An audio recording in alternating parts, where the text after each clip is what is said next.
Unfortunately, the standards are not the same when it comes to Customs and Border Patrol.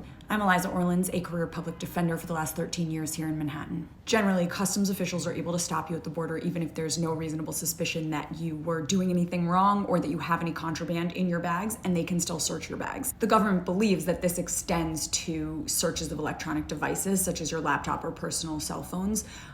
This is a contested legal issue, but they believe they have the right to search your electronic devices when you are crossing the border into the United States. Furthermore, customs officials do have the authority to ask you about your immigration status when you are entering the country. Now, technically, you only have to answer routine questions about your identity, but if you refuse to answer questions about the purposes of your trip, there is a possibility that that could detain you and that they could do further investigation.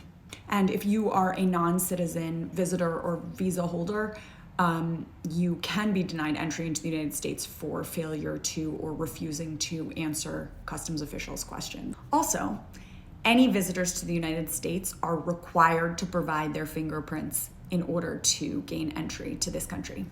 Customs officials have asked people to provide passwords or unlock their laptops when they are entering the United States. U.S. citizens are not required to do that.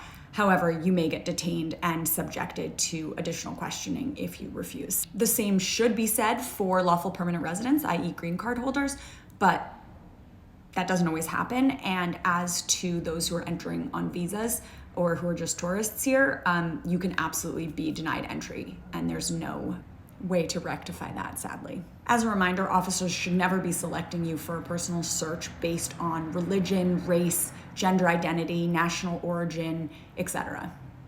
Let me know if you have any other questions, like and follow for more, and leave questions in the comments. Thanks.